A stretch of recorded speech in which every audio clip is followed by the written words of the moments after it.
Hello students, कैसे हो सभी। उम्मीद करता हूँ सभी अपने घर परिवार में अच्छे होंगे।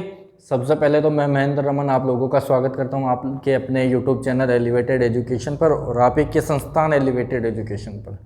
दोस्तों, काफ़ी टाइम से वीडियो डाला नहीं है। आपका इंग्लिश का जो थोड़ा सा टॉपिक था, जो एक नरेशन का मैंने स्टार्ट कर रखा था, वो बीच में रुक गया था। एक तो हालात इतने बुरे चल गए थे, कोरोना ने इतनी बुरी मार कर रखी है, पूरे देश इससे ग्रसित हो रखा है। अभी थोड़ा हालात मुझे मेरे ठीक लगे कि चलो ठीक है, अब वीडियोस बच्चों को प्रैक्टिस करना शुरू करवाते हैं। काफ़ी टाइम हो गया है, पढ़ाई से भी शायद अब तो तौबा कर ली होगी आप लोगों ने।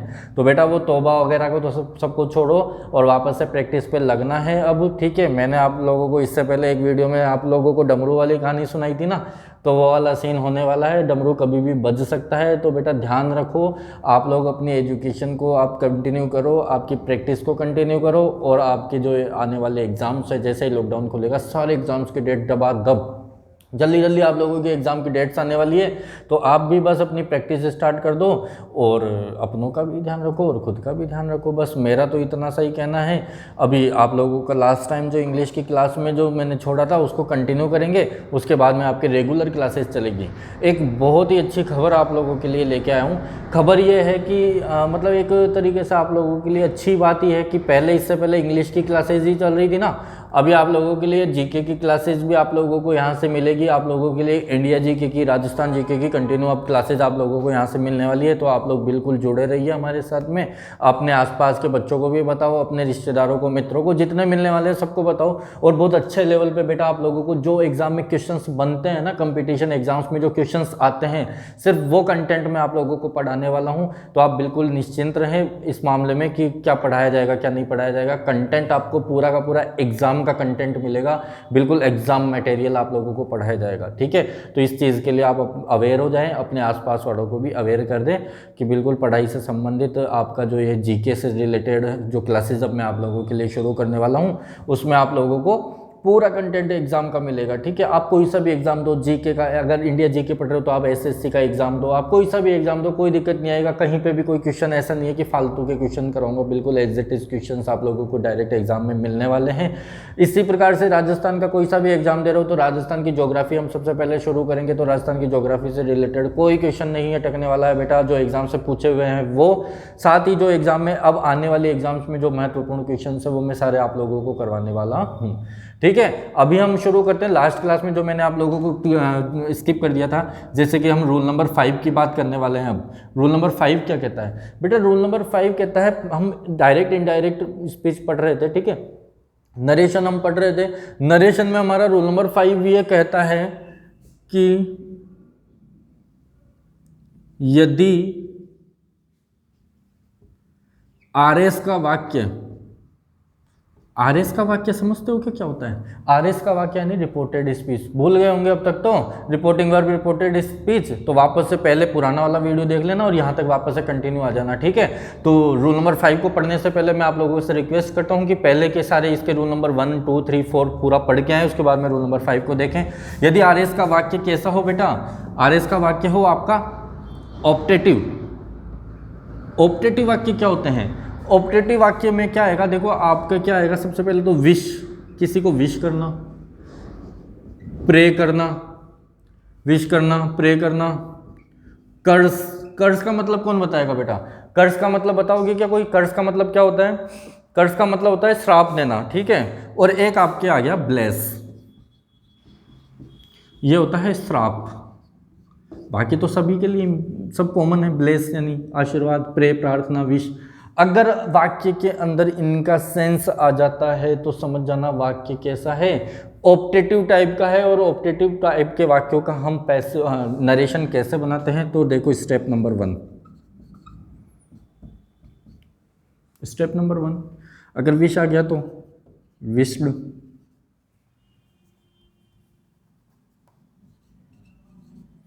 प्रे आ गया तो प्रेड, कर्स आ गया तो कर्स्ड, ब्लेस आ गया तो ब्लेस्ड। क्या करना है? जो सेड था ना आपका वाक्य के अंदर, सेड आ रहा था, उस सेड को इनमें बदल दो। अगर वाक्य के अंदर जो सेड आया हुआ था वो कौन से वाले वाक्य में, रिपोर्टिंग वर्ब के वाक्य में। बेटा रिपोर्टिंग वर्ब के वाक्य के सेड को हम विश्ड में, प्रेड में, कर्स्ड में और ब्लेस्ड में बदल लेंगे, पहली स्टेप। दूसरी स्टेप क्या करनी है, वही जो हमेशा करते आ रहे थे, आरवी के टू को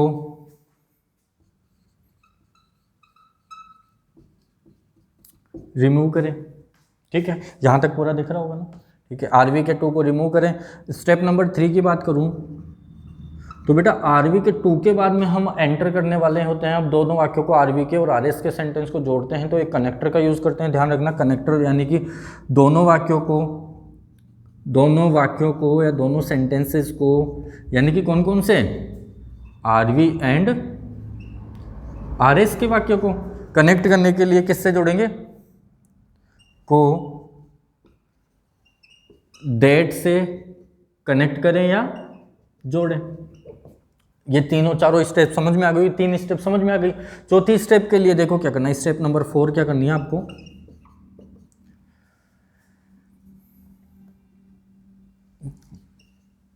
आरएस का सब्जेक्ट और लास्ट स्टेप 5 आरएस का टेंस। ठीक है बेटा, यहाँ तक उतार लो। आरएस का यानी सॉरी हाँ, आरएस का रिपोर्टेड स्पीच का क्या बदलना है, सब्जेक्ट बदलना है और रिपोर्टेड स्पीच का टेंस भी बदलना है। ठीक है, इसके बाद में देखो ये हमारे काम हो जाता है, सारे स्टेप्स हो जाते हैं। वापस से मैं एक बार आप लोगों को थोड़ा सा रिवाइज कर देता हूँ एक एग्जाम्पल के माध्यम से। एक एग्जाम्पल इधर छोटा सा एक एग्जाम्पल बेटा लिख देते हैं। देखो यहाँ पर देखो, Ravi said to me comma inverted comma may God bless you. ठीक है, ये हमने एक वाक्य बनाया। ये किसका वाक्य है, डायरेक्ट का। बेटा किसका वाक्य है ये, डायरेक्ट का। अब इसको इनडायरेक्ट बनाना है मेरे को, तो क्या करना है, देखो इनडायरेक्ट बनाने के लिए मैंने जल्दी से बेटा एक बार सीख लो ये, क्योंकि सारी चीज़ें मैंने पहले आप लोगों को लिखवा दिया। इसमें क्या करना है, इनडायरेक्ट बनाने के लिए सबसे पहले रवि को तो रवि रहने दो, रवि सेड को बदलना है बेटा किसमें, देखो सेड को। अब ये क्या कर रहा है, मे गॉड ब्लेस यू। बताओ बेटा ये क्या कर रहा है, ये आशीर्वाद दे रहा है क्या श्राप दे रहा है, ये आप लोगों को क्या दे रहा है, विश कर रहा है या फिर प्रे कर रहा है या फिर ब्लेस कर रहा है। तो रवि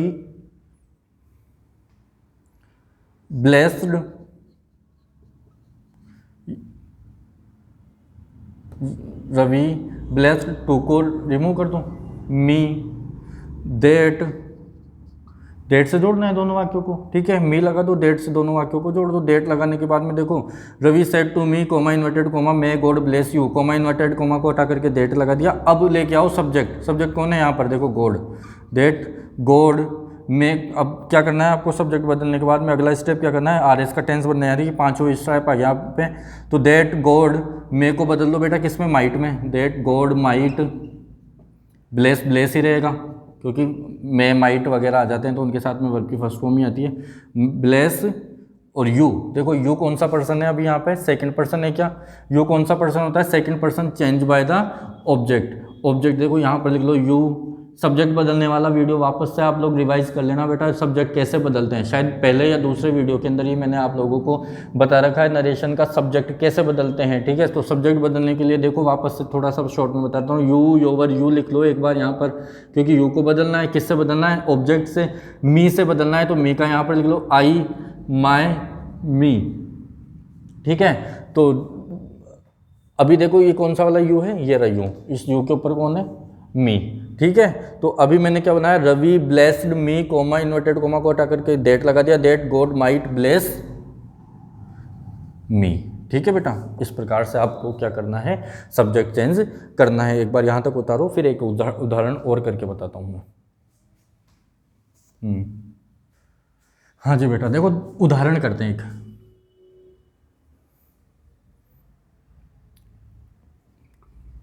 शी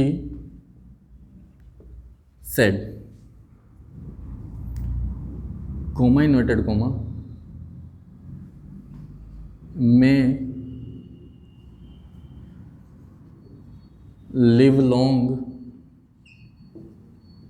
my friendship।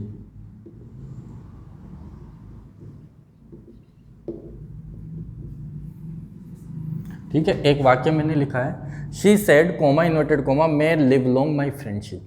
देखो बेटा, इस वाक्य के अंदर आप रिपोर्टेड स्पीच वाला वाक्य देखो, अगर उसमें आप लोगों को लग रहा है कि ये वाक्य एक तरीके से क्या कर रहा है, कोई प्रे कर रही है अपनी दोस्ती सलामती के लिए, प्रे कर रही है ना, ये तो प्रे करती है, तो देखो आप लोगों को पता चल गया होगा ऑप्टेटिव वाक्य है।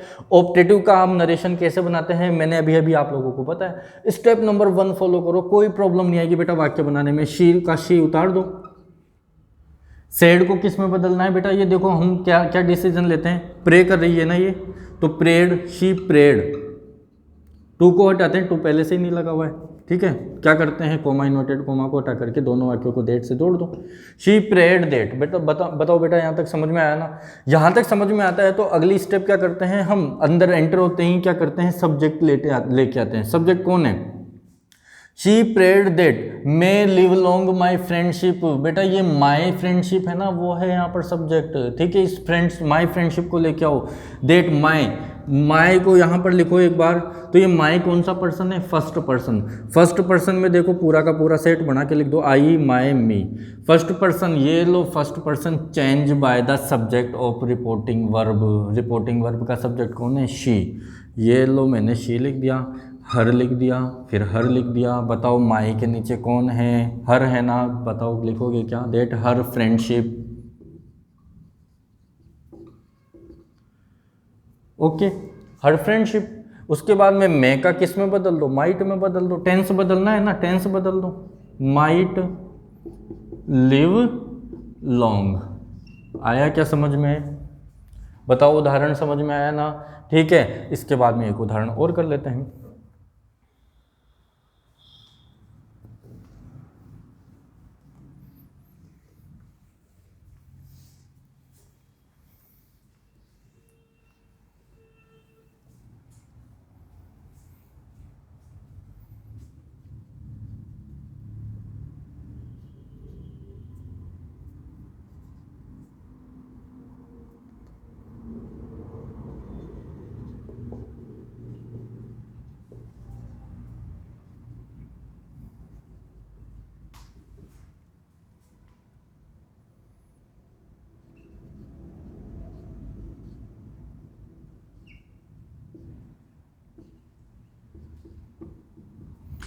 ए hermit said to me comma inverted comma may you go to hello.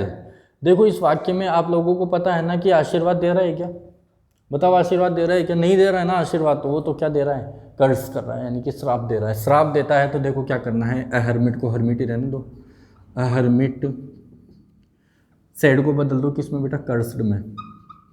तो ए हर्मिट कर्स्ड, टू को टाउ मी लगाओ, कर्स्ड मी, कोमा इन्वर्टेड कोमा का हटा करके क्या लगाओ, देट लगाओ। दैट बेटा सब्जेक्ट लेके आओ, सब्जेक्ट कौन है, यू। यू को बदल लो किससे, मी से।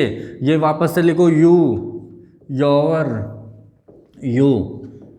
मी को लिखो आई, माय, मी, ठीक है बेटा। तो देखो यू को बदलना है किससे, यू को बदलना है मी से, तो ये रहा यू। यू के नीचे कौन था, आई, क्योंकि सब्जेक्टिव ही तो था, सब्जेक्टिव का आई। देखो ये मी का कौन है, सब्जेक्टिव, आई है ना। दैट आई कर दो। मे को किस में बदलना है, माइट में, MIGHT माइट।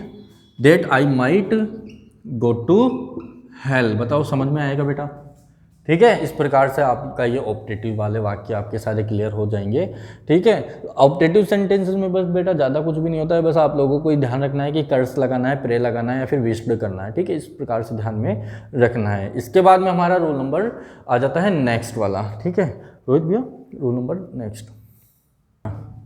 हाँ बेटा देखो अगला रोल नंबर 7 आता है अपना, सॉरी 6, रोल नंबर 6 आता है। रोल नंबर 6 को करने से पहले मैं आप लोगों से क्वेश्चन पूछता हूँ। Someone said comma inverted comma I had nothing there, ठीक है बेटा।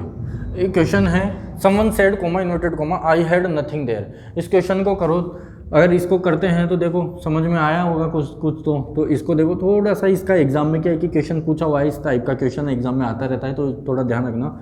समवन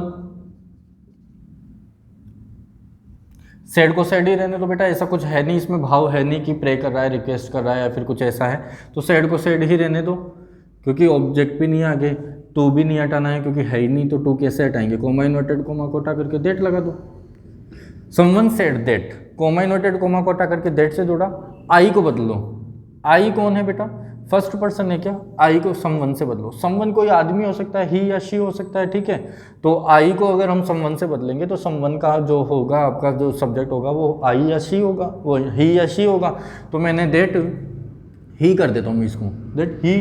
उसके बाद में आप लोगों को लगाना है टेंस का, ठीक है, टेंस का क्या लगाना है, आप लोगों को चेंज करना है, सब्जेक्ट चेंज करने के बाद में टेंस चेंज करना होता है। देखो बेटा had, I had nothing there, इसको अगर आप लोग अगर सिर्फ हैड लगा करके छोड़ दोगे तो गलत हो जाएगा। बाकी यहाँ पर जो हैड है ना बेटा मेन वर्ब है, मेन वर्ब की सेकंड फॉर्म है, मेन वर्ब की सेकंड फॉर्म आ जाती है तो आप लोगों को पता है किस में बदलते हैं, हेड प्लस वर्ब की थर्ड फॉर्म में बदलते हो क्या, अगर ऐसा कुछ करते हैं तो वर्ब की सेकंड फॉर्म को बदलो हेड प्लस थर्ड फॉर्म में, येलो लगाओ ही हैड, अब हेड की थर्ड फॉर्म लगाओ, ही हैड नथिंग देयर, बताओ बन गया क्या। तो इसमें ध्यान रखना दो हेड आएंगे, तो अगर एग्जाम में ऐसा कोई क्वेश्चन आ जाए तो कंफ्यूज नहीं होना है, दो बार हेड भी आ सकता है, कंडीशन आप लोगों के सामने है, ठीक है बेटा। अब आ जाते हैं हम रूल नंबर 6 पे। रूल नंबर 6 कहता है passive of imperative, imperative sentences का पैसिव कैसे बनाते हैं उसके बारे में बात करता है। अब इम्पेरेटिव सेंटेंस क्या होता है वो समझो पहले, तो सॉरी नरेशन पढ़ा रहा हूँ, पैसिव का नाम आ गया। आरएस के वाक्य में, आरएस में क्या हो, इम्पेरेटिव सेंटेंस हो। अब इम्पेरेटिव क्या होता है वो समझो। अरे इम्पेरेटिव वाक्य का मतलब होता है ऐसे वाक्य जिनकी शुरुआत या जिनके अंदर क्या हो, प्लीज या काइंडली हो, जो वर्ब की फर्स्ट फॉर्म से स्टार्ट होते हों, जिनमें नेवर आता हो, जिनमें डू नॉट आता हो, या फिर लेट से शुरू हो जाएं, ठीक है बेटा।